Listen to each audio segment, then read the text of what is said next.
আয় বৃষ্টি ঝেপে ধান দেব মেপে, লেবুর পাতা করম চা, যা বৃষ্টি চলে যা। আসসালামু আলাইকুম বন্ধুরা, কেমন আছো তোমরা সবাই? বর্ষাকাল কিন্তু আমার খুবই পছন্দের একটা সময়, তাই ভাবলাম বর্ষা রিলেটেড তোমাদের কিছু ছবি এঁকে দেখাই। মনে আছে ছোটবেলায় জানো, যখনই বৃষ্টি হতো ছাতা নিয়ে আমি দৌড়ে ছাদে চলে যেতাম, আর বাগানেও চলে যেতাম, যে বৃষ্টির মধ্যে খুব লাফাতাম। এত মজা করতাম বৃষ্টির মধ্যে, একদম লাফালাফি করে তিন ভাই বোন খুবই মজা করতে করতে মায়ের বকুনিও খেতাম, তারপরেও বাসায় আসতাম না। এখনও আমার সেই রকমই উপলব্ধি হয়, সেই রকমই মনে হয় বৃষ্টি হলে। এখনও বৃষ্টি হলে আমার এত ভালো লাগে, বৃষ্টির পানি ধরতে ভালো লাগে, দেখতে ভালো লাগে।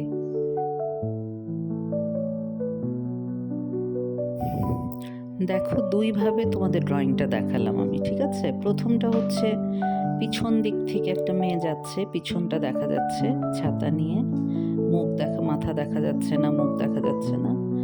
আর পরের এই ছবিটাতে সাইডের দেখা যাচ্ছে, সাইডে একটা মেয়ে, চুল ছেড়ে ছোট একটা মেয়ে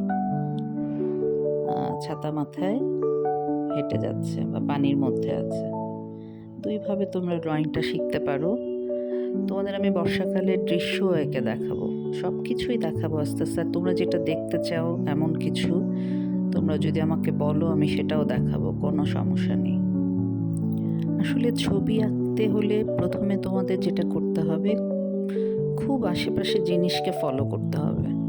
আশেপাশে গাছের পাতাটা কেমন, গাছ কেমন, গাছের শিকড়, তারপর ছাতা নিয়ে কিভাবে লোকজন যাচ্ছে বা বৃষ্টি পড়ছে, পাখি উড়ে যাচ্ছে, সব কিছুই যদি ফলো করো, যত বেশি আশেপাশের দৃশ্যকে ভালো করে দেখবে, ফলো করবে, তত বেশি তোমরা ভালো করে ছবি আঁকতে পারবে। ছবি আঁকা, নাচ গান, আবৃত্তি, এগুলো সব হচ্ছে খুবই ক্রিয়েটিভ কাজ, এবং প্র্যাকটিসও করতে হয়। প্রচুর প্র্যাকটিসের পরে তুমি একটা ভালো কিছু শিখতে পারবে। অবশ্য প্র্যাকটিস ছাড়া তো কোনো কিছুই সম্ভব না। তো আমার পেন্সিলের ড্রয়িং শেষ, এখন আমি অ্যাক্রিলিক মার্কার দিয়ে কালার করে দেখাচ্ছি।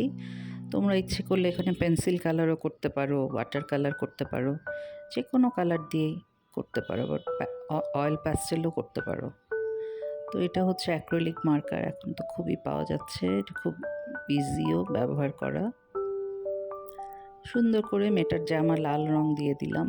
ছাতা তো যে কোনো কালারই হয়, আমি এখানে অবশ্য একটু অ্যাশ কালার দিয়েছি। তো কালারফুল যত ছবি হয় ততই দেখতে ভালো লাগে। তোমরা তোমাদের পছন্দ মতো কালার দিবে, তো কোনো প্রবলেম নেই। আচ্ছা, পেন্সিলে ড্রয়িং হওয়ার পরে তোমরা ব্ল্যাক বর্ডার করে দিবে। এটা ব্ল্যাক আউটলাইন করে দিলে ছবিটা দেখতেও ক্লিয়ার মনে হয়, সুন্দরও লাগে দেখতে।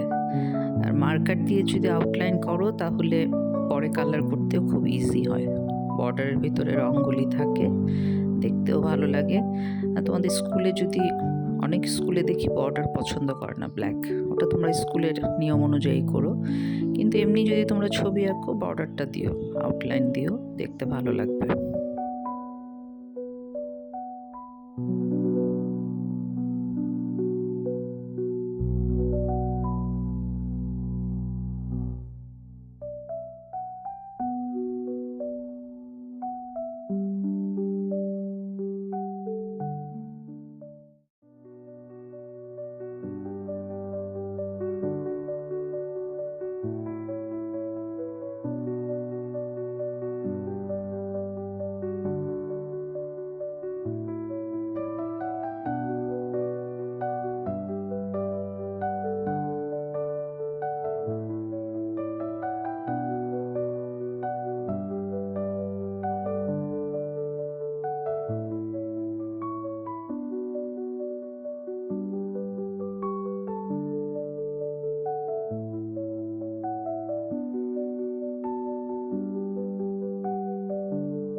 দেখো এখানে কিন্তু আমি 2 রকমের বৃষ্টি এঁকে দেখিয়েছি।